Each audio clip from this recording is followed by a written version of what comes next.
Well, hello everyone. Hello, mortals. Today we are doing this really, really late. This stream is going very late, and we are kickstarting the very first episode of Mistresses Behind the Myth Season 2. So, right now, I'm still waiting for my partner, but overall, if you guys have been here for a while, you guys know that we do Mistresses Behind the Myth every other week on a Saturday, and we talk about different mythology story about women's behind the myth. And we have completed one entire season, consists of 10 episodes, and now we're coming back for season 2 after a short break where we went to do our spin-off, Rainbow Behind the Myth. And it's basically the same concept, but about LGBT characters behind the myth. So we're kicking start with a Halloween episode, which is why we choose such a late time to do it.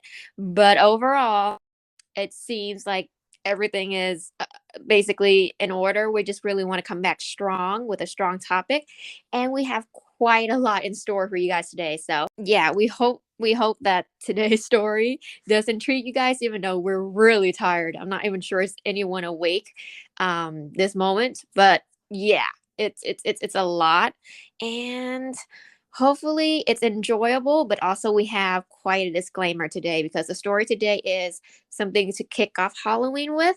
And Halloween is coming in like 2 days, so we want it to be something extra spooky. We made sure to choose a spooky story. So do embrace our disclaimer. Can you hear me? Yes, I can hear you. Can you hear me? Yes, I can. Hello. Great, thank you. I gave like a little bit of like recap about season 1, and then I talk about Rainbow Behind the Myth, and then going into season 2, we're starting with a Halloween special, and then that's when I try to get you, but then the connection was glitchy. So, but today we are here at an ungodly hour because we have a tremendous, spectacular, spootastic story for you guys. And I have to be honest, is that it is mostly all organized by our Alyssa here, AJ Scream, because a person like me, a college student, just can't live with a regular life. She have to live with a life that is one busy with school, work, internship, and And moving she's house. moving, guys. She's been doing a lot of moving lately, so that's been very all those boxes and everything. So Yes, I am surrounded by boxes, but we don't speak about that. We speak about Halloween tonight, okay? I'll let Alyssa go ahead and jump into our intro. So go ahead, Alyssa. of course, can you hear me clearly? Yes, I can hear you clearly. Can you hear me clearly? Yes, I can. Great. Go ahead, man. So without further ado, happy Halloween, mortals. We are back at it again with the MBTM series, Mistresses Behind the Myth, and we are better than ever coming in hard with a Halloween special for you guys containing some of our scarier female myths and urban legends. So Halloween is a special time of year. It's the time for delicious candy and treats that turn into tricks, tricks that turn into treats, brisk autumn air, terrifyingly wicked costumes, and lots of TikTok makeup tutorials.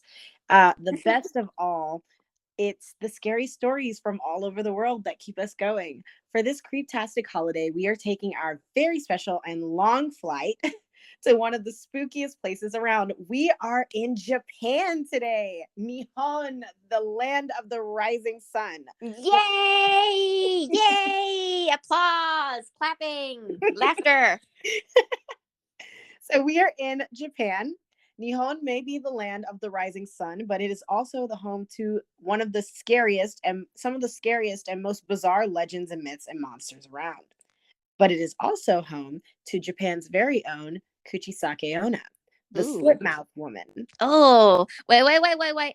Just a moment so I can finish typing the disclaimer, but go ahead because I there is going to be a disclaimer today because what we're about to tell the story here is quite gruesome, quite graphic, and frankly it will be disturbing. So I will type that a full disclaimer so that you guys can get a heads up. Anyone who's nauseous, who's easily who's not very comfortable with these things that are contained in the disclaimer, I encourage you to either not listen to it or just, listen to it at a better time. But if you stay, it's you have been warned. That's all I'm going to say. Especially the images. I'm not even gonna lie. The images that we are gonna show are some of them will be a little bit horrid to look at, especially if you're in a very dark place. It's pretty late. Yes. So if you guys are more comfortable, listening to this at not at night or like an earlier time, then I would suggest just go like, like just save this podcast for tomorrow morning or something. That would be better, or just not listen to it at all, because this is a very special topic. You guys must understand that this is a very spooky a very spooky topic. Oh yes, and I've just attached our. I just remembered. I've also just attached our postcard for today for Japan. Yay! Death, blood, violence, death, graphic images. She's like typing it out right now. I'm gonna finish. Yes. I'm gonna finish our intro. Go ahead. So, Kuchisake Onna, the Slit Mouth woman. At night, she walks the streets of Japan in search of wanderers and citizens that are alone. A question she will ask: Watashi kire? In the most curious tone, and then her face mask she will peel and widely slit mouth she will reveal. She'll ask her question again with zeal. Better think quick, better answer well.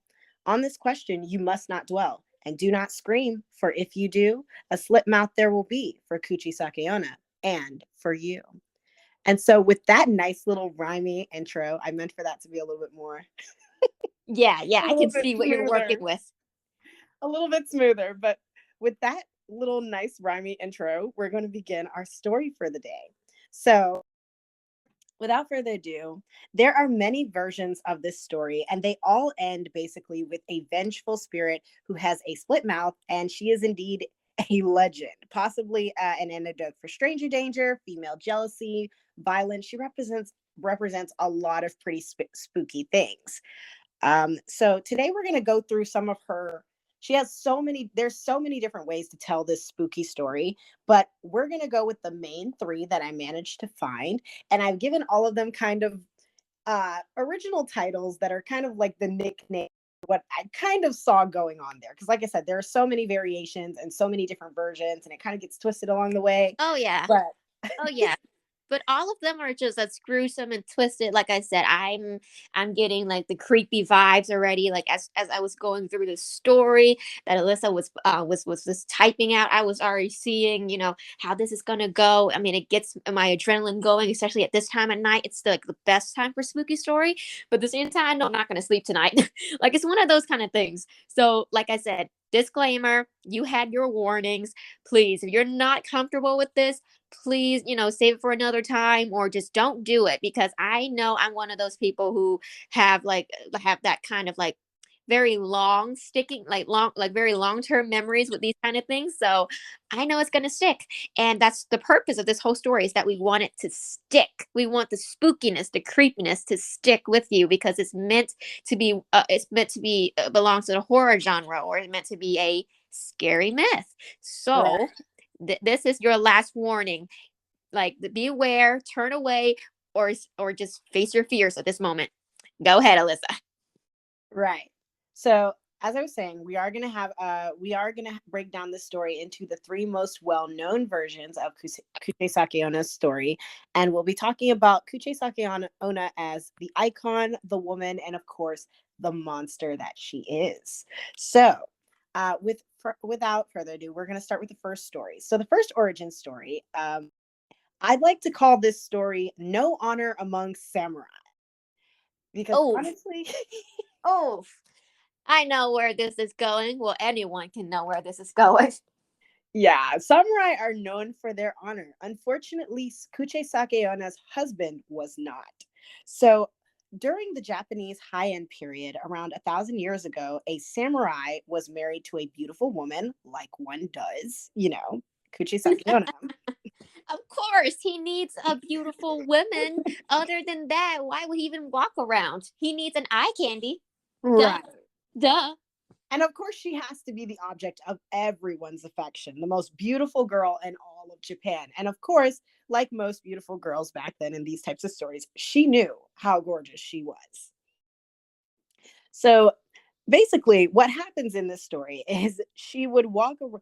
Kuchisake Onna would do this thing where she would walk around, and we're not really given an original name. For those of you who do not know it, Kuchisake Onna literally translates to cleft mouth or slit mouth woman in English. So we're never actually given a real name for her, which I think we'll talk about later. But that's very interesting. I could not find an actual name Huh. for her. That We is weird. we just know that she was the beautiful bride of, or sometimes concubine of, the samurai.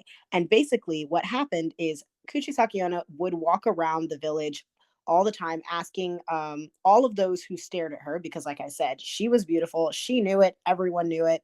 And she liked to be validated by it. So she would walk around and ask all those who stared, "Watashi kire," which in "Watashi kire," sorry, trying so hard with the translations, which translates to, for those of you who are not huge anime fans or do not speak Japanese, can't basically translates to "Am I pretty?"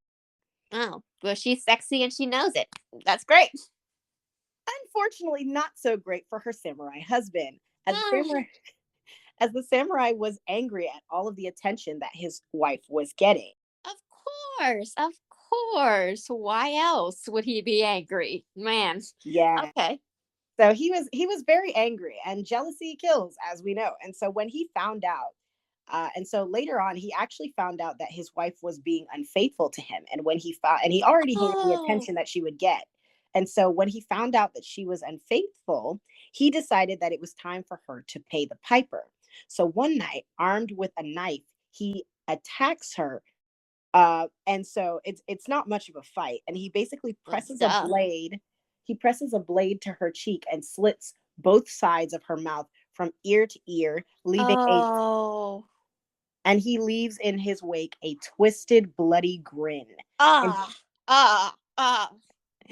and he grins equally as big as if his face was slit itself, saying, "Who will think you're beautiful now?" Okay, that is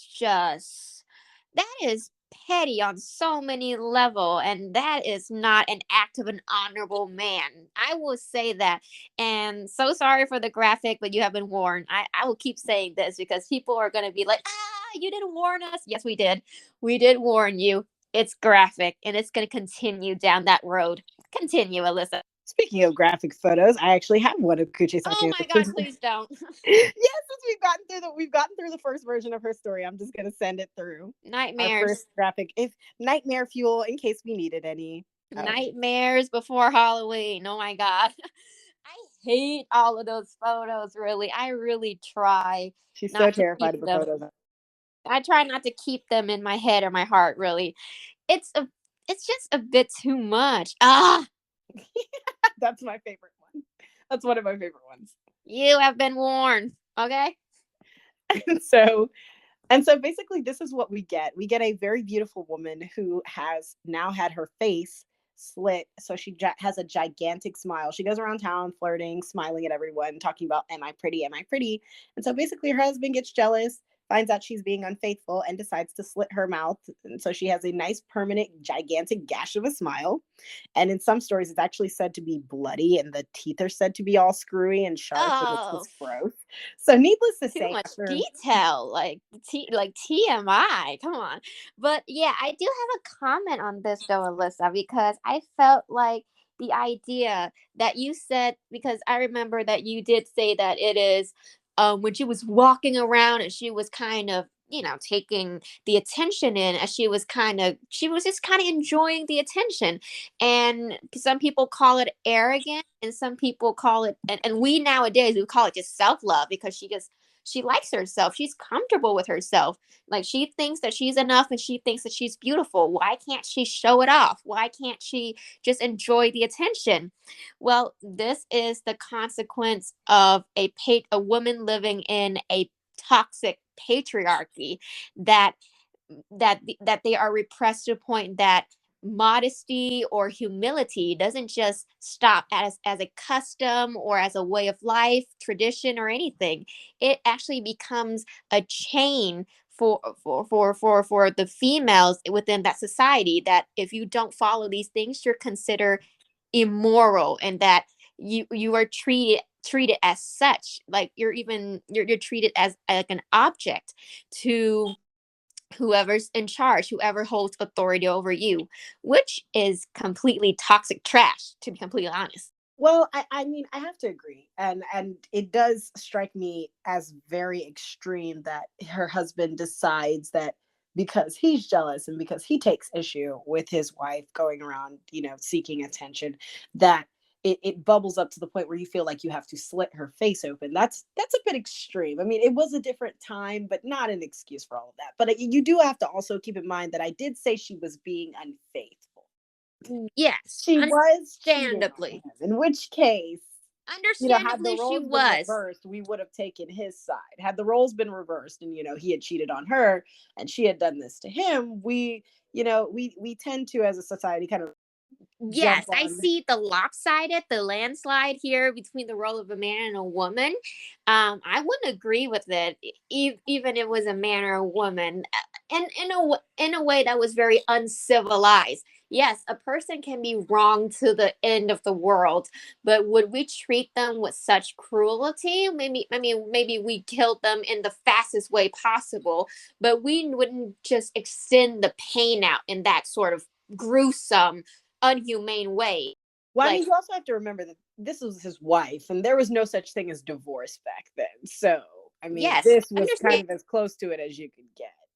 Yes, understandable, but no excuse. This literally cannot be excuse. Um, of course, we do come to the next origin story about an angry mistress. Wonder what's that about? Oh, yes. So, needless to say, ending off the first story, needless to say, Kuchisake Onna, Kuchisake Onna, sorry, Kuchisake Sake Onna.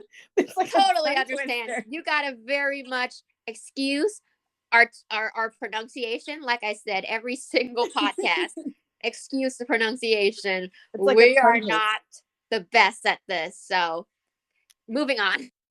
But yeah, needless to say, she does the woman does end up dying. She died soon after her face was slit. And I kind of find that little salty who will think you're beautiful now a little bit. That in itself is a bit creepy. I think he was a bit unstable himself. But needless to say, we all end up suffering from his misdeeds. And she did die soon after that and became Kuche Sakeona, the split mouth woman, and becomes a vengeful spirit who now hunts the citizens of Japan because of how she was treated in this life. And yeah, like I said, it's not a happy ending. It does not turn out well for the rest of us. So we all pay for his mistakes. Those of us Well, being haunted by her. I find the way that she haunts the entire country, or she haunts everyone in this society, very metaphorical, because it was the way of the society that she was treated as such, with such violence and unjust, that she decided to take her revenge not only on one person but for everyone around her, because everyone made the way of life that way, so that she was a victim of that toxic patriarchy and that toxic society views on lady, on how anti-feminine it was. So I do have a few I do have a few talking points on that, but I do want to finish the three different versions of her story, but we are going to actually get to talk about that. There is actually a talking point specifically on that because I okay. know that was definitely going to be something that comes out. So far though, I can kind of see a tick for tack in this first story. I'm like, yeah, it was wrong on both sides. However, for the second story, which I'd like to call, like as Julie mentioned, the angry mistress, in this origin story, our version of the tale includes that this one's a little shorter, and I couldn't really find a lot of evidence for this one. I found this one story about it and a couple of stories that kind of summarize it, but no one ever goes too deep into details. But supposedly, the story also kind of tracks along the same line. Kuchisake Onna was beautiful. She was a beautiful woman, and of course, everyone notices. And sometimes in this version of the story, her face was actually mutilated during a medical or dental procedure. And in some cases, it's not really clear who was the one who committed the act, but most say that it was a woman who lived in the same town as her, who was jealous of her beauty. And in this version, this is actually the version where her mouth is actually filled with numerous sharp teeth. I don't know if they plucked out her teeth and put sharp teeth in it as another part of the vengeance, but either way, needless to say, she ends up the same as a very angry and vengeful spirit because of Sounds what like this the woman did first, to her. like sounds like the first version of Frankenstein or something. Don't you feel like it's coming from that kind of vibe that maybe the Frankenstein story was kind of maybe evolved from it, because it does sounds like a bit sci-fi, you know? Well, yeah, but like, except she's a living person and she's alive. She's not a bunch of dead body parts. This person was literally performing a dental procedure slash mutilation of a living person out of jealousy. And it sounds more like a torture, a torture film to me. This Yeah, is like some scream and saw type nonsense. leave it to the Japanese for these kind of things. But yeah, whatever that happens, another case of envy. Next. Oh yes, so another case of envy, definitely another case of envy. And since we have gotten through our second story, I'm posting another picture. Disclaimer again. Gotta keep doing this. And this picture is actually going to be way more important when we get to modern day Kuchisake Onna. So right now we're just explaining her origin, how she came to be Kuchisake Onna that she is. So our final origin story, I like to call the angry nobleman, or in other case, the victim story. And this one makes me a little bit sadder and adds a little bit more humanity to Kuchisake Onna. Because so far we've seen the version of Kuchisake Onna where she is flittering about, she's pretty, she's low key kind of a little bit annoying, she's flirting around with townsfolk, and she's gotten vengeance by her husband, she's gotten vengeance from people in the town who just don't like her, other women who are jealous of her. In this story, however, Kuchisake Onna is and I think this is still the same period. Sometimes it's the Edo period, other times it's described specifically as Hainan period. Yeah, But more basically, realistic for sure. It's definitely has more realistic aspect that I do like, because it served the time about it served its timeline about right. And yeah, I just like the way this one is set up. It's so much more convincing. yeah, definitely, especially with this one. This one actually, I agree with you. It actually did seem like the most realistic story. Like I would actually believe that this. I mean, like it's a myth, it's a legend. It's not meant to be real, but I feel like this one definitely, it made me feel like the characters were a little bit more human, and it definitely made me feel like I don't know. This did seem very accurate for the time. I'm like, oh yeah, I believe this. But basically, so what basically happens for those of you who are like, can we know what's going on here? So the Edo, during the Edo period, when monogamy was equivalent to unicorns, non-existent, and Non-existent. No, there's no such thing.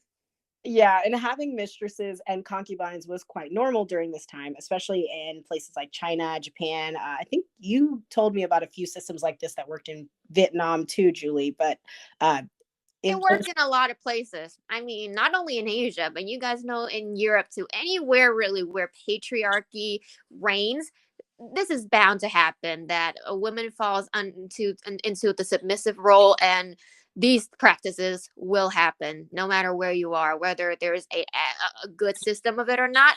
I think Asia, or specifically China, Japan, or Vietnam, these countries just have a really good and recognizable system of them, to be the, completely honest. the systems in Asia, though, actually sparked my interest the most, though. The system is quite impressive, but we might need more time on that. So, Oh yeah, definitely. And we're planning to stay in Japan for a little while, so we'll probably definitely get into that. But just know that this was pretty normal back then to have mistresses as well as a lot of concubines, as yep. well as your wife. So in this story, Kuchisake Onna is actually a concubine. She starts off actually as a maid servant to the wife of a nobleman, so basically a very rich man. And she basically has to leave her family and everything she knows behind to be the maidservant to his wife.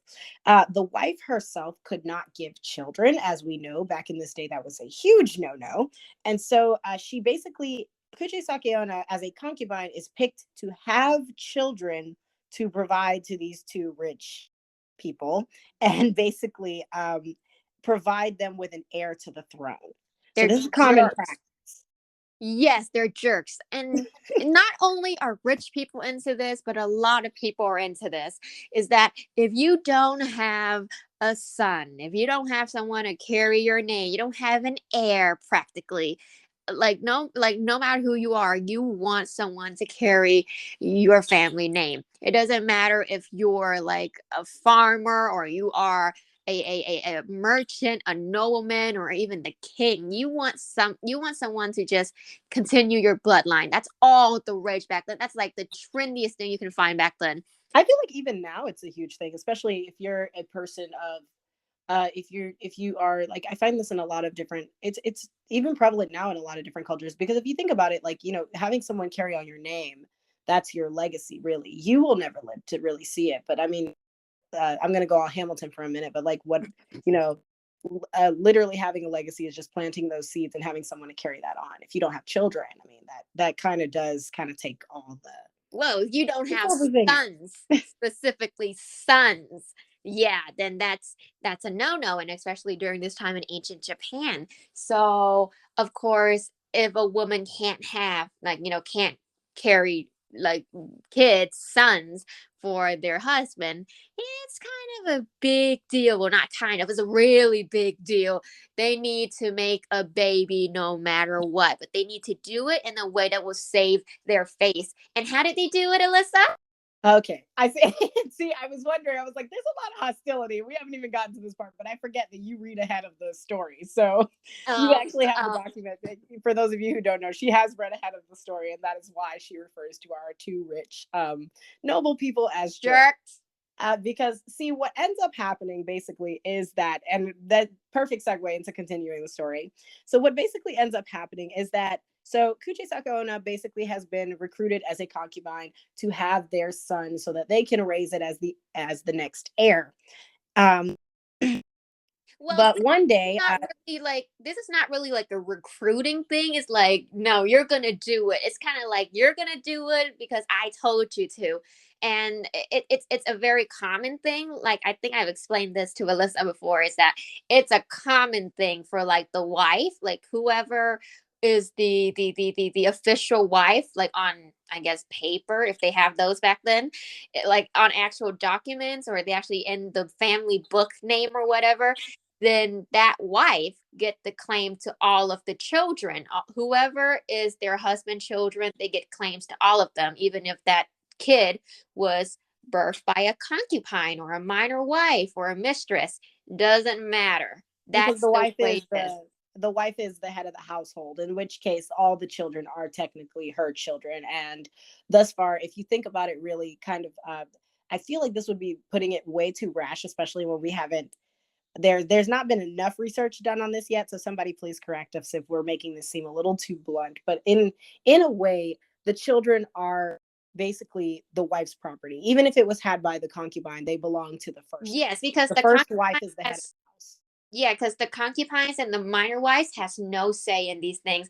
They don't have the title. They don't have the legitimacy. At the end of the day, they're just there because they were told to be there. They don't have any kind of legitimacy. Don't have any kind of documents to back them up. But the wife does. The wife inherits the name, and that's very important. And that's why all the children needs to belong to the wife, because the children are going to bring the family some benefits. Either if you're a son, it doesn't matter. Your son could become anything and it would still be great under the official, the legitimacy name. Or if you're a daughter and you marry some rich guy, it will still bring us some benefits. So either way, you belong to the official wife, so that can give us the official name. It's just about legitimacy, like prestigious legitimacy, the name that's shining, that no one really cares, but they give every freaking cent for. Well, for which, I mean, I'm not gonna lie, this does not sound exactly like the dream life the way we are explaining it. But in retrospect, you do get benefits out of this, because no one would. I mean, there were people who sought out these positions, and of course, because you do get some kind of status. It is not equivalent to being born rich or being born as a noble woman or being the first wife, but in some respect, it's better than being a slave. It's better than being a servant. You do get some kind of status quo that comes with that. Your children do get the best education because they are technically half siblings with the actual legitimate first wife's child, and she does own all the children, and technically they are all under their father's name. So they do get the best education, nice house to live in. Can if I feel like a very good, like, for someone who's like trying to understand the system, if you watched Way Young, uh Julie has beef with it because Oh, historically that is it's not not an completely accurate accurate. system. That is It's not not an accurate. accurate system. It's very much fictional. But yeah, if you want to get like the gist of it, just watch really any like historical, like just any really historical Asian movies where they really do explain these rank, especially if it deals with nobleman families or even like the king, the queen, the empress, the emperors, stuff like that. It really does give it to you pretty bluntly. Yes, pretty much. But like I said, Wayang is it's pretty simple. If you're just beginning to understand that would probably be a very good representation. But It either would be way, a very fictional representation, I'll give you that, but nothing more. but Moving on. but either way, now that we've given you some kind of background on what it basically meant to be a concubine, basically kind of like property, this makes what happens to Kuchisake Onna a little bit sadder, as one day she actually meets a man in court who notices her beauty, of course, because that's what it starts with, and actually falls in love with her and treats her well. Oh, true love. Yes, actually. How No, they fall in love, and they he does treat her well. They've been together for some time now, and needless to say, the whole having someone else's child in return for this kind of status that really is not where she needs it to be. In pursuit of true love, they decide to run away from their lords and the masters of the home because Of they course want to they be together. did. Of course. Yeah. Why else would what else could they have done? They would have pursued it, definitely. I mean, they really didn't have any other choice. They wouldn't have been able to stay under the house together, considering she is supposed to belong to the lord of the house. And on top of that, supposed to have his babies. That's not really going to sit well with somebody you actually love. Oh no, I believe these things happen all the time back then. I really do, but I don't think many people have the guts to run away, to be honest. You'd be surprised. Faced with a lot of different other stuff. I mean, faced with the stuff she was faced with. I mean, like I said, it's a pretty No, quirky like I life, mean, but I would never want that. I mean, yes, but here's the thing. That's a very common practices back then.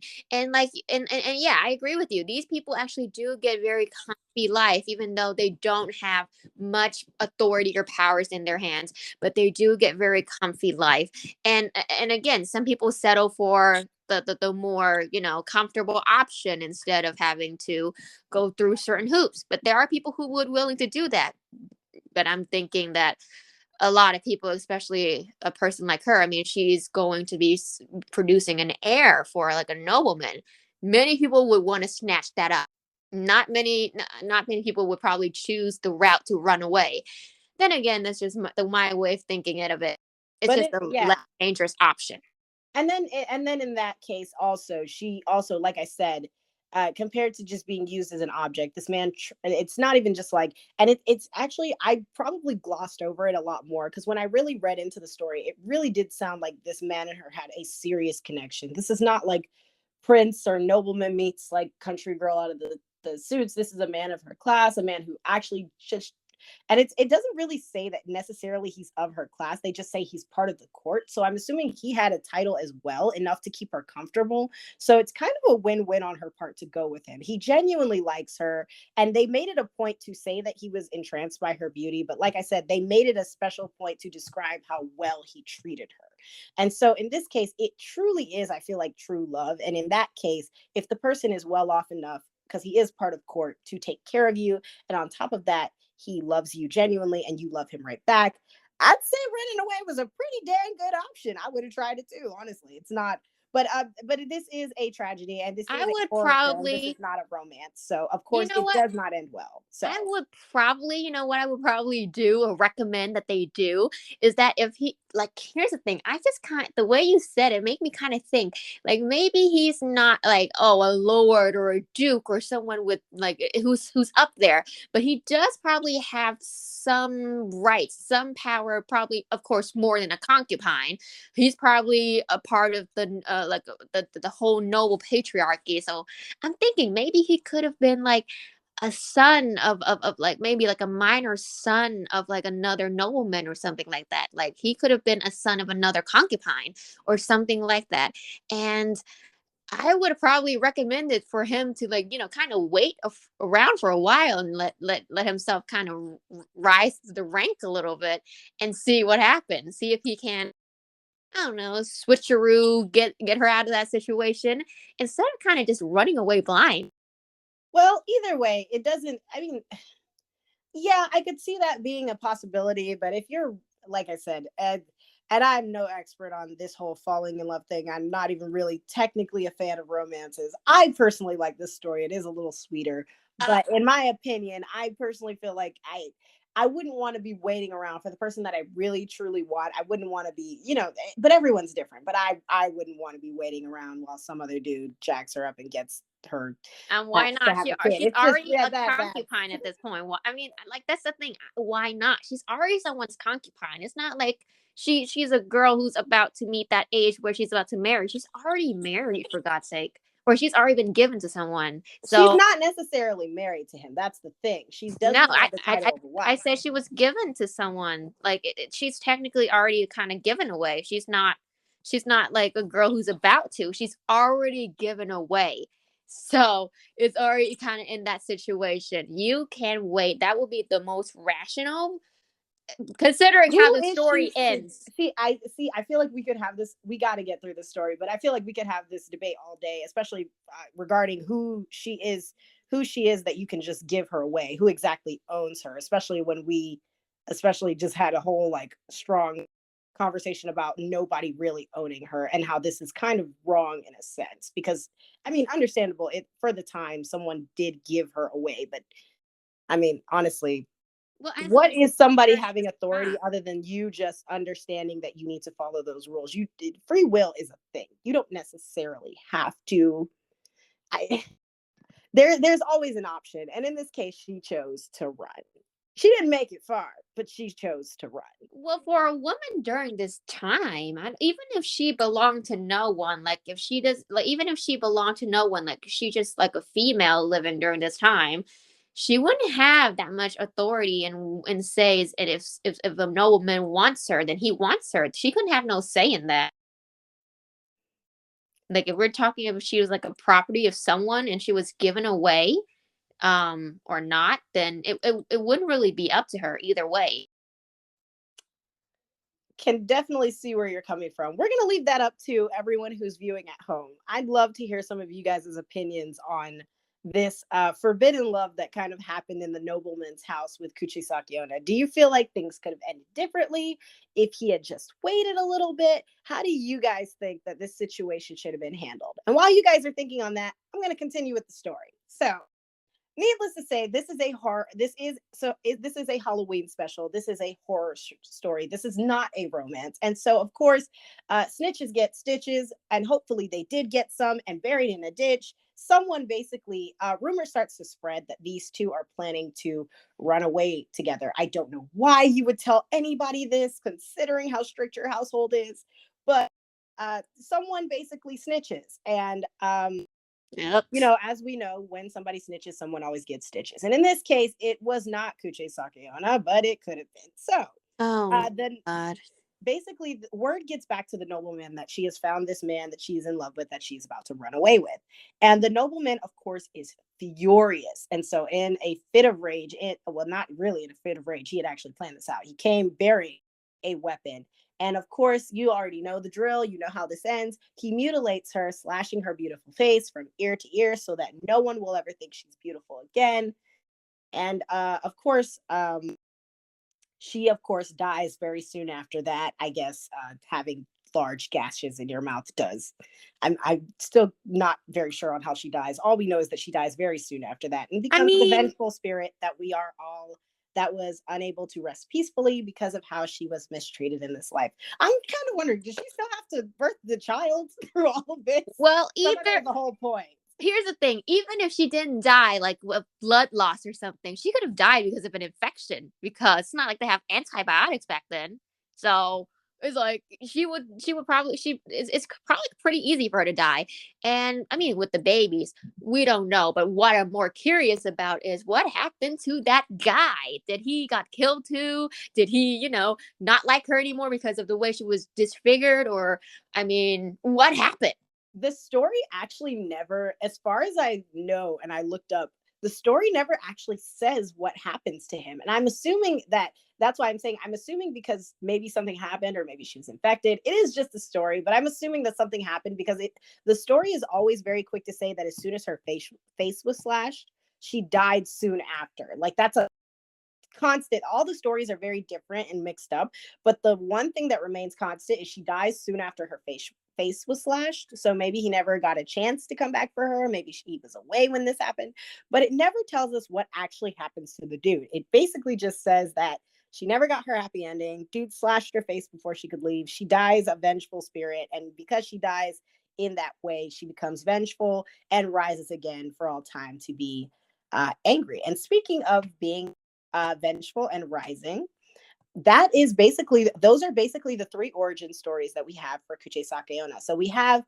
no honor among samurai, her husband who slits her face, or we have in this case the angry mistress who is jealous of her, who slits her face, or in this case the nobleman who does not want who wanted her to have his child, not the title, but his child, and Hmm. keeps her from following her love and running away together and slits her face. So then My, my. So we have our three perfectly unhappy, spectacular ending. And now we're going to be getting into the more recent, well, not that recent because this story has been around for a long time, hasn't it?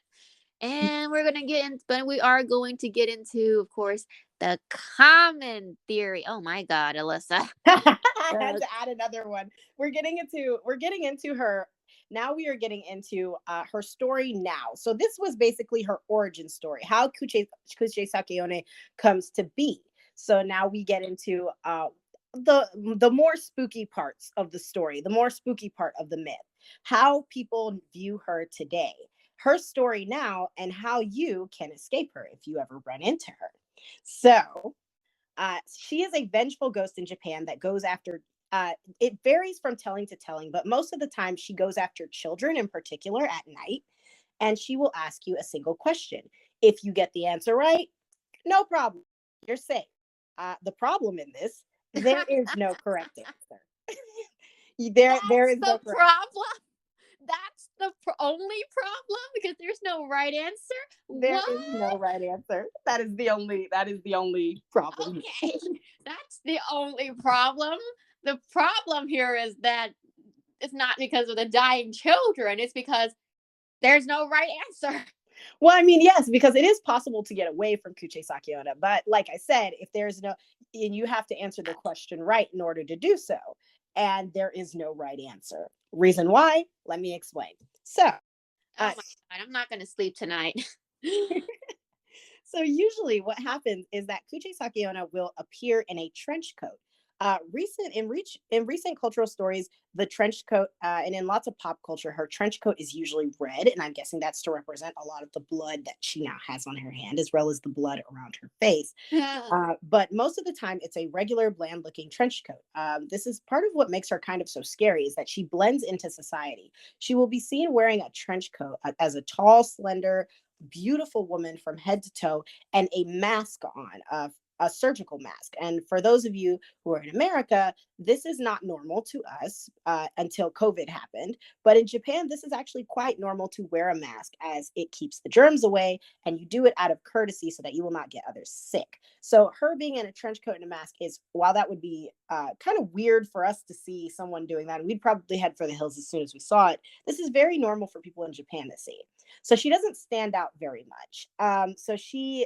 So what basically happens is that if we imagine that you are a child walking home and school hours are late, you are walking home at night, and what happens is Kuchisake Onna will usually find you sometimes in an alleyway, and she will stop you. She will walk in front of you and stop you, and she will ask you, "Am I pretty?" And she is beautiful from head to toe, except for the hidden, bloody, carved smile. Oh So, my God. If someone approached you and asked you, am I pretty? Run for the hills. But then in this case, you can't even run. And you'll know why in a moment. For God's sake, I'll faint on the spot. pretty much, pretty much. Don't spoil it. So basically, she basically asks you, "Is she pretty?" or "Watashi kire?" And if you say no, she is. If you'll look at the image that I just posted, you'll see a picture of Kuchisake One, and this is beautiful artwork by Siranetsu. I'll explain who that is later, but beautiful artwork done of what will happen. If you'll notice in the picture, she's holding a pair of large scissors and shears. This will be your fate if you say that she is not pretty. If you say that Kuchisake Onna is not pretty, she is carrying a large part of huge shears and she will Oh, wow. stab you with them and kill you instantly. Sometimes she will even thank you for being honest and compliment you first before dealing the killing blow. Wow. What a great way. Thank you for being honest, but I still don't like your answer. So goodbye. Yeet. Yeah. God dang it. I mean, she was a very vain person in her past life. That does kind of injure her pride a little bit. Well, So, completely honest. I think this one is actually the most humane way to die in general of this whole entire story. yes, you might actually be right. For if you say yes to Kuche Sakiona and say that she is pretty, she will remain, proceed to bring her face closer to yours, and she will peel back her mask slowly and Dang. ask you again. Dang. And Ah, right on the spot. Completely blacked out. she will proceed to peel back her mask and reveal a giant slit mouth of bloody teeth and ask you, "Kore demo, am I pretty now?" And no matter what your answer is this time, you are doomed. If you Mm. say no, then she will either, the stories differ, but if you say no after the second time she has asked you, she will kill you or she with her scissors, or she will simply cut you in half. With a pair of scissors? Those are not scissors. Those are something. Right. Those are not scissors. Those are something. Like, I don't know what is it, but it's like one of those garden tools. Pretty much. I don't even know what they're called, but yeah, they do kind of resemble them. But If you know what those are, like those huge scissors used to cut like weeds, like those are. I'm thinking of that. and sometimes in depictions, that is actually what she's carrying. So, but the scissors are the most common thing. Okay.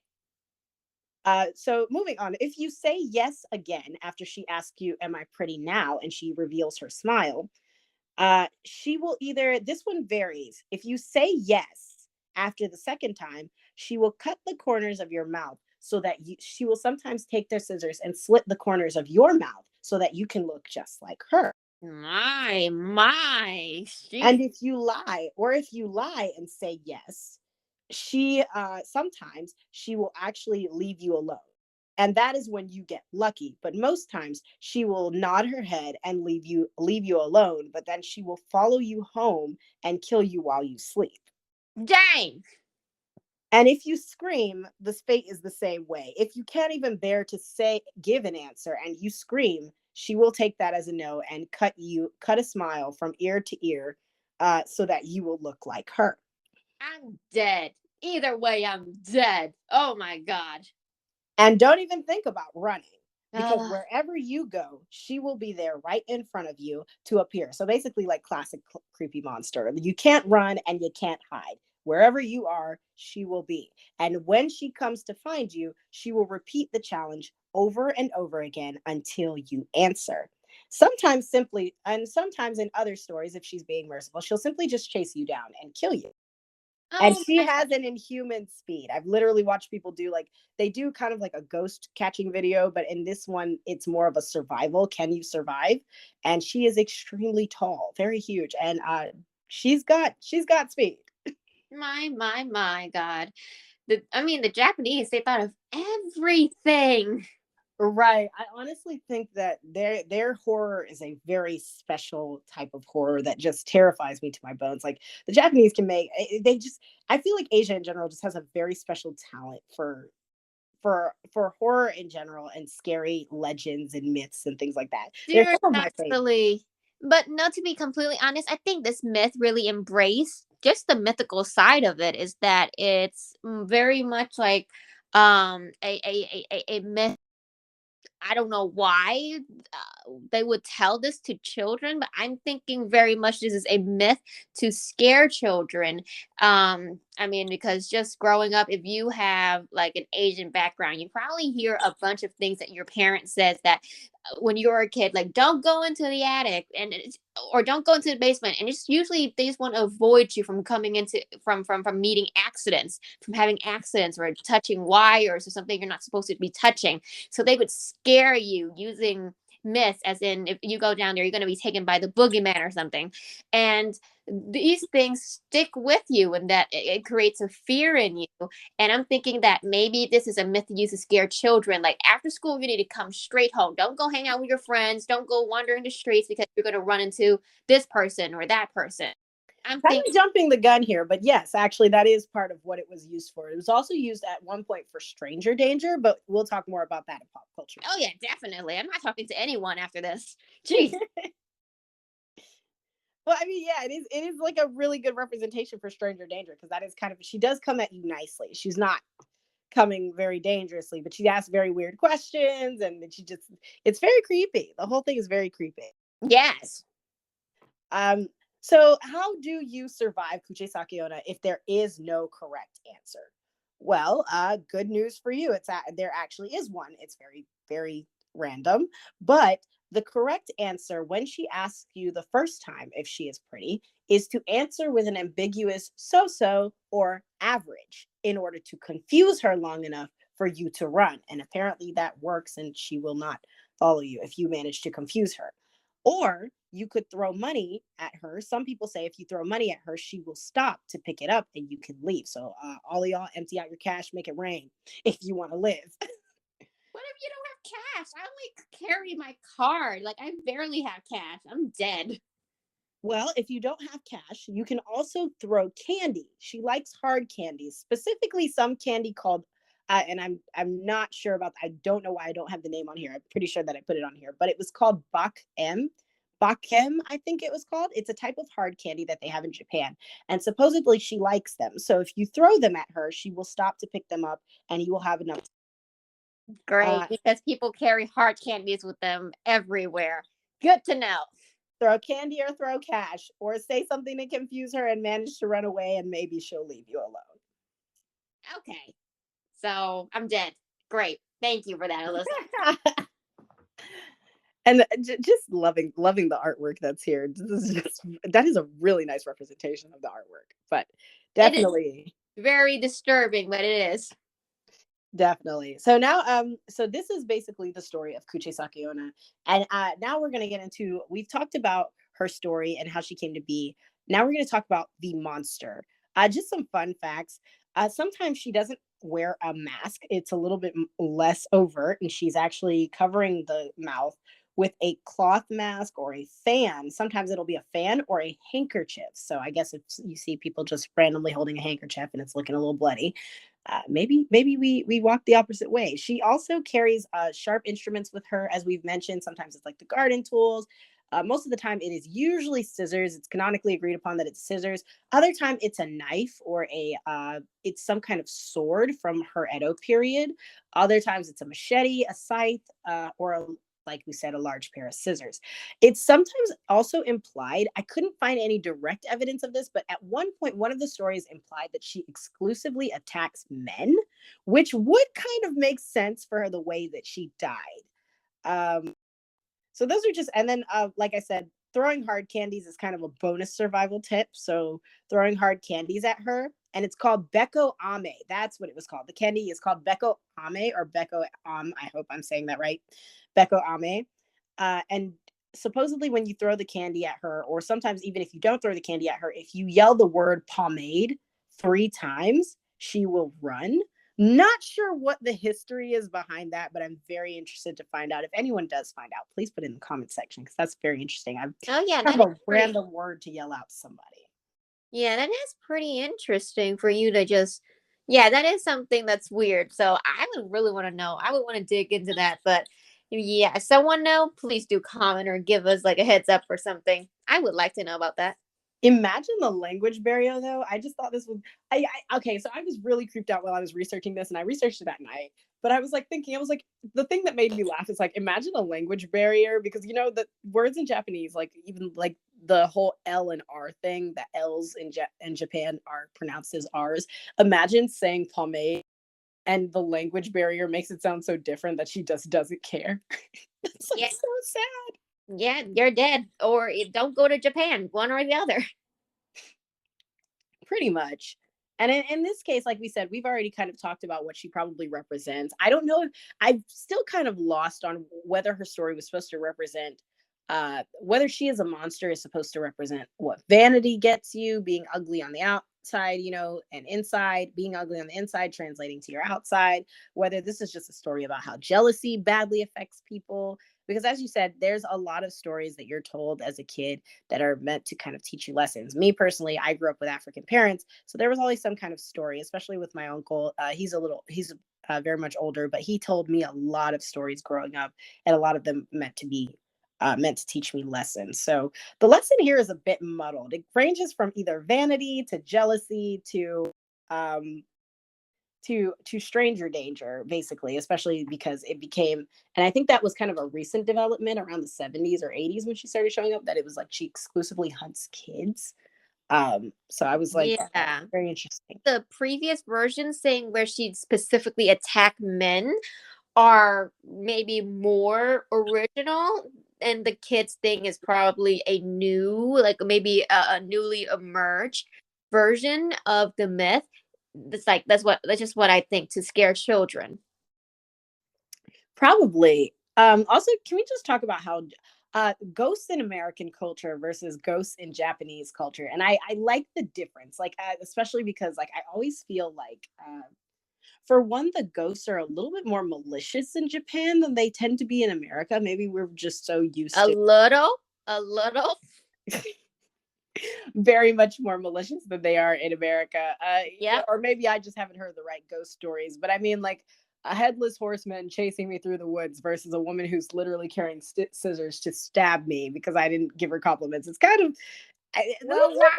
malicious to me. I'm just Well, I would imagine to the headless horseman wouldn't go so far because he's headless. So I mean, sure. I don't know. I mean, to be honest, I find the ghost I was told, like, as a kid, kind of cute. Like, the one that looks like a white blanket drape over them. That I think those looks kind of cute instead of scary. That's just me, but I just think it looks kind of ridiculous. As a kid, I think it looks kind of cute, but now it looks like, it's kind of ridiculous. Mhm. But yeah, but the Japanese one, there's no way you could think of the word cute. Like during the entire time when I was making the poster, I was like, yeah, there's no way I can make this look remotely like the way I used to make them, because I try to make all of my poster look remotely aesthetic. This one is just completely disturbing. Yeah, very, very different vibe, especially with even like I love the Japanese theme that you added with the clouds and kind of like the yokai kind of stuff. It gives me like the yokai feels, like the miasma, the smoke, the little, and I think it's part of the ancient parts of the culture that are added to it that also add to like the very creepy kind of like foggy vibe. It's just a very nice feel, and Yeah. especially like even the way their ghosts tend to look. I mean, yokai and ghosts are sort of different.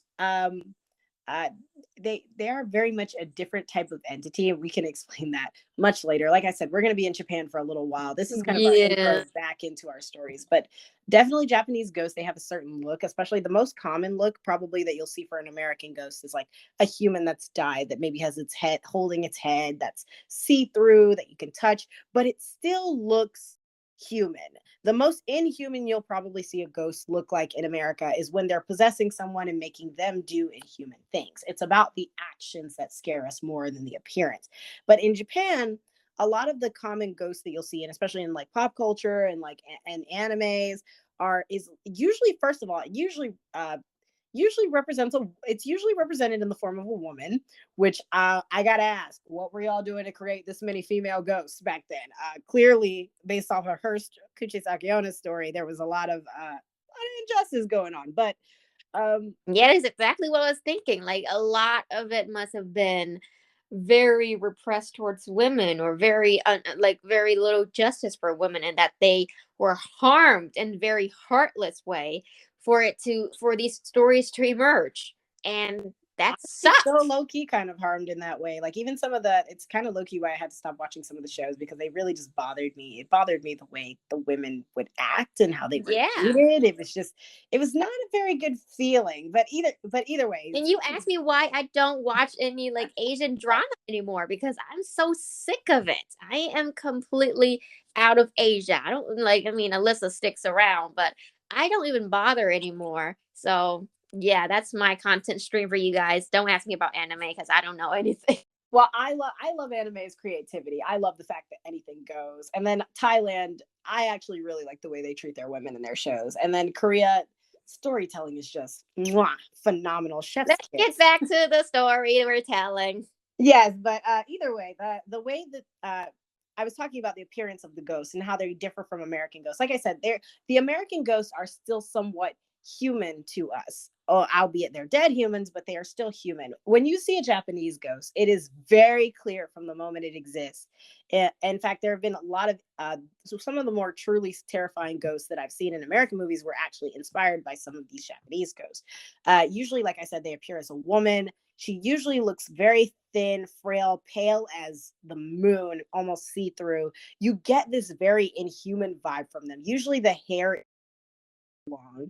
I'm even reading like this book that's like it's set in the future, but it has to do with ghosts. We'll talk about that later when we give our uh, suggestions for the day. But uh, usually depicted as long hair covering their face, and I think even that bit of mystery kind of adds to the terror that you feel, because you don't know what's behind that hair, and they are already walking and moving in an inhuman way, screeching and making horrible sounds. It's just a very terrifying thing to imagine or see. It's just it's very much a monster of its own. um Another interesting thing is that monsters don't necessarily have to be dead people in Japan. That's very, very terrifying to think about. A lot of their yokai, even like oni, which are basically like ogres, if you're a horrible enough person, sometimes you will transform into them all on your own, or you will become the ghost without dying. So that in itself is a whole new level of fear, knowing that if you're horrible enough or something horrible enough happens, you will become the thing that you fear. It's a different feeling.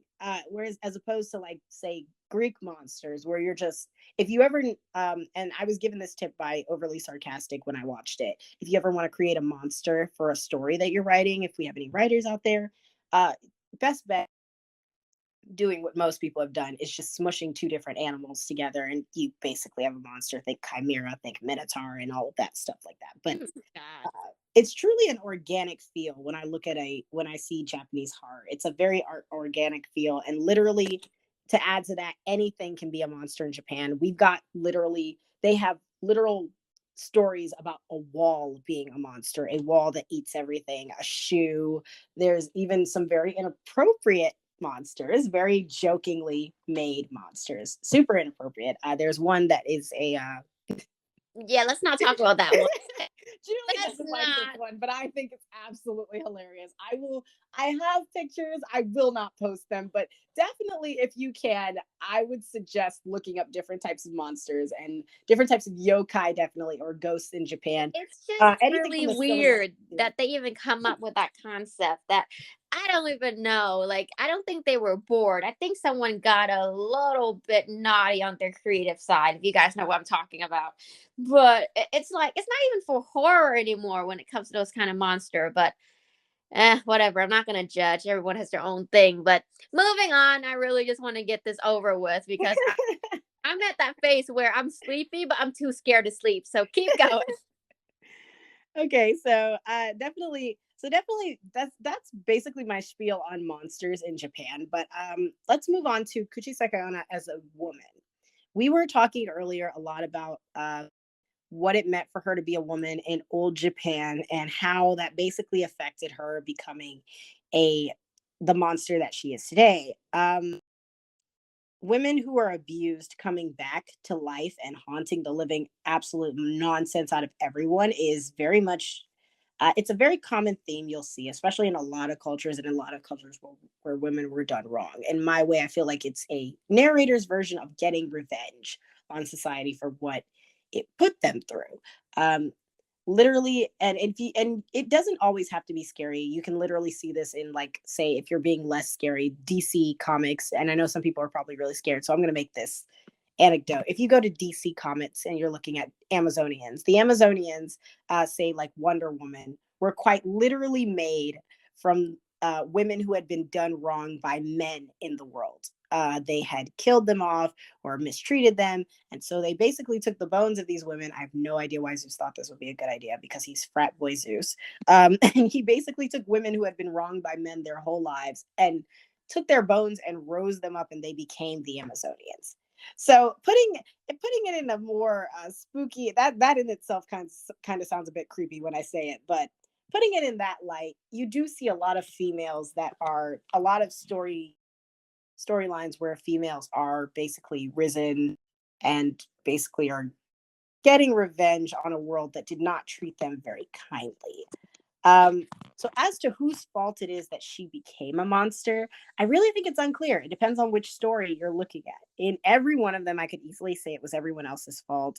In the first one, I'm a little bit conflicted because she is a cheater in that one, and I'm not going to be biased just because she's a female and say that it was okay for her to cheat. I'm also not going to Well, support her husband. no, I'm not saying that. No, no, like it's not okay to cheat, but the fact that is the consequence of an adulterer or a cheater does not equal them being disfigured or for them to be treated so inhumanely. Like for a man or a woman, like that wouldn't fly in any way. Yes, she cheated on him. He could have done a lot of other things, like humiliate her. He could have done, like, he could just shamed her, make her become a slave or something.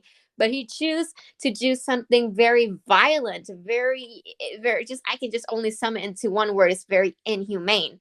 The consequences that is chosen by him, first of all, that was very personal. I understand that. He was cheated on. He was done wrong first. But it doesn't mean he should retort in such a graphic way. And then the fact that he was already jealous. I feel like that was, I don't even feel like he really did it because she cheated. I feel like this was premeditated. He was already jealous that she was seeking out people to tell her she was pretty, which, if I really think about it, and I just thought of this now, I was like, I thought about the question. I was like, I feel like the deeper question would be, did I deserve what I got? That Yeah. would be a very deep level question. But she asked the question, am I pretty? And I in her past, she was always going around and asking if she was pretty. And then knowing the high beauty standards that exist, especially in places like Korea and Japan, or even all around the world for women, like the fact that she's going around and making such a big deal out of being expected, that makes sense for a woman of her era. It was very important to be a gorgeous person back then. Like it simply didn't happen if you were not a beautiful woman. And even in the stories, we make it a key aspect that the woman is not she's not strong, she's not smart, she's not intelligent. The first thing we always go to is she was very beautiful. She's just pretty. She's an absolute princess in looks. Yeah. Skin as pale as the It's moon, hair very as important. long as whatever. Yeah, for a woman, that's back during this era, that's really much everything. Of course, they preach modesty and humility, but how many of them really do follow that? And then when they do follow that, it becomes like a whole consequence thing. It always comes down to consequences when it comes to all of these cultural, I would say, behavior, to be honest. And the whole thing, I think it is more than jealousy a little bit. I think it is a ping of pride for both, like the first story and the third story, the husband and the nobleman, that they couldn't accept anyone who touches the woman or the something they consider a property of theirs.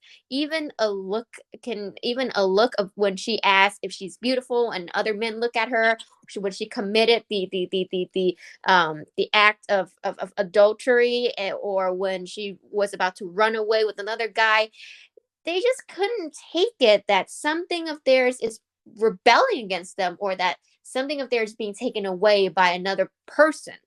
That is just so rich on these people who claim themselves to be powerful men, who are supposed to be honorable, supposed to be a light, a shining hero, or a shining example for basically their country. And that's just rich, really.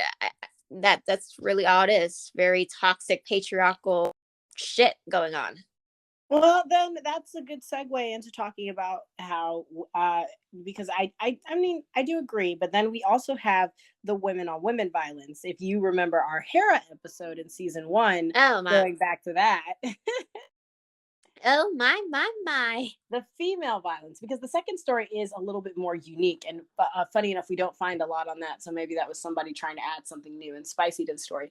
But although it might have been somebody trying to write their own fanfic, I do think that is also a very believable version, that a woman was jealous of her and decided, you know what, all this attention is on her. Let me slit her.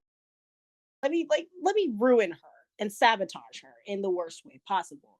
And I'm not gonna lie, I'm a lot more terrified of female villains than I am of male villains most of the time, especially when revenge is involved. It's very, because you know you'll have, and I don't know why it is a thing where we have male villains who are like, I'm going to conquer the world, or you know they'll be pretty scary. I mean, horde prime exists, so obviously male villains can be very terrifying, but I mean, when you, hell has no fury like a woman's wrath. You must remember that. Women are known to hang on to things quite significantly. I'm not saying that male doesn't, but women are quite known for it. Don't know why. Maybe we were just born to just remember stuff a little bit deeper and closer to our hearts. well, then we're also given the privilege to express ourselves a lot more than men. If a man is hurt, he is not allowed, and we talk about this in our Aphrodite episode. For those of you who have not watched, definitely go. But we for those for men, they're not allowed to express themselves as much. So I could understand them rechanneling that energy into either dying on that energy and not thinking about it, or rechanneling that energy into something else, like maybe world domination as a villain or something like that. But for a woman, you are, it is kind of like a privilege that you're given to be expressive. It kind of becomes a detriment when people say that all you are is expressive and you don't know how to think straight. But in a way, it is kind of a privilege that you're allowed to be expressive. And in being expressive, when you're angry and expressive and you're just allowed to go wild, I mean, when you channel that into a villain who wants revenge, I mean, you really get a lot of you get some of the worst scenarios you can think of possible. This kind of out of control rage wall that is allowed to just stay. Not saying it's a good thing to express yourself, but also maybe I'm not sure. That's just my kind of take on it. Okay, that makes enough sense. I mean, whatever you settle for, it's really up to your own choice. Every choice has a reaction. So, whatever it is that you choose, that's what's going to happen. Couldn't get more, couldn't get less, but yeah, we're just going to settle that at humanity's heart, because everyone's different. We can't speak for every villain in the same way, but it is quite clear what we have on our hand with this social gender bias. But yeah, moving on. Yeah, and you know, I don't think we need to really talk about this last point, because honestly we kind of touched on it, why the ghost never really goes after the person who wrongs them, but instead kind of goes after the society as a whole. For which I actually do know a ghost, and I'm going to leave this in the chat, because if you definitely, this is not necessarily a horror film, it's a short film. Well, it's an animatic that goes along with the song, but it's very creepy if you're listening to it at night, and the ending is just absolutely bone chilling. It's called Leave Luann, and it's one of the few Uh, ghost stories I know of where the woman is reincarnated, and instead of really getting her revenge on everyone, she she only targets the person who has done her wrong. I mean, Great. Thank you. For God's freaking sake, I didn't do Look, anything to you. at least I didn't put the video inside of the chat. For those of you who want to look it up, it is on YouTube and it is very bone chilling for those of you who Please don't put it in the chat. I'm not already not sleeping tonight. So just go ahead. Keep going, please. Okay, so if we're gonna talk about her, the icon, I think we touched on most of these points, but just some like extra fun facts as her as the icon. So, what exactly happens after her story becomes famous in Japan? There are a lot of theories, like most monsters do often become. She is a subject of many theories and intrigue in Japan. She's kind of like a Bigfoot that everyone and their mother claims they've seen, and so specifically around the Bigfoot. They have sightings of her. Oh my God. That is not a way you treat this lady. You should not be sighting her. She's not like Bigfoot. She's not only there for the fur or the foot, but she's there to literally harm you. Yeah, You and shouldn't want Bigfoot's to more sight of a her. yeah, Bigfoot's more of a that's even like not doing her justice because Bigfoot is a wild animal. That's a gunshot. This woman is like absolutely terrifying. So, I mean, like what happens when there are sightings of her? So, specifically, and this kind of made me think of a theory because specifically in the 1970s, they had a countrywide panic, which Japan is kind of known for this. They literally had a rock that split open this sometime around This COVID, is a and they thought a demon. countrywide thing, okay? Remember that, people. A countrywide. So instead of worrying about like the Vietnam War, they are going on a countrywide panic. Oh yeah. Well, I mean, this is normal for them. They literally had a rock break open and they were like, "Oh no, a demon spirit just got out." And so I was like, "Okay." But, Yep, it, they are going on a panic. Okay, people? Just remember that. Highlight that word for me. It's a countrywide thing. The entire country is looking for this woman. well, not necessarily looking for her. Actually, it was a countrywide panic because a numerous amount of people claimed they had seen her. Particularly, they tended to find small children. And so basically what they actually did was they had more police officers assigned to night duty. Students were required to walk home in pairs. Japan definitely believes in a lot of supernatural killers. So there's people actually took extra precautions to avoid her because of this encounter could be so deadly. And so basically, and especially because her looks allow her to blend in so well with, like we talked about, the trench coat and the mask not being normal in Japan. Uh, Which makes it even more creepy. Dang. yes, that's truly a part of the definite horror is that she just blends in and seems like a normal person. And I actually, it kind of got me thinking, especially because it was specifically mentioned in every piece of evidence that I looked at, that this was especially big in the 1970s, which made me think. I was like, was there possibly like a historical figure or a sort of Jack the Ripper that was never caught that was imitating this I story? think so. I really do think so. Because like any other cases when people are so quick to rush to supernatural stuff, is that because serial killer has a certain way of leaving their signature behind, whether it's extremely out of this world, unordinary, or it's like myth related. Maybe this is another case of like what Alyssa said, Jack the Ripper, or even like the Zodiac killer.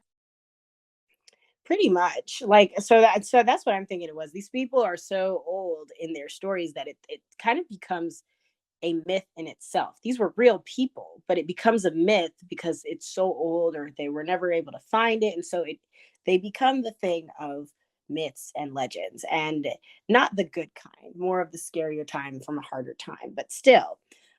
So that is her as the icon, definitely, and a very iconic, terrifyingly iconic, but iconic nonetheless. We were gonna add a game time, but I think Julie is a little too creeped out to play this game Yes, right now. yes, yes, please. No, no. I don't need it. Yes, I'm very creeped out. Please spare me for tonight. What we'll probably recap on the game in the morning. You can trust that we're not doing another midnight podcast. I hate this idea. Why did I come up with this? And This literally, was on you. I literally tried to get an earlier time.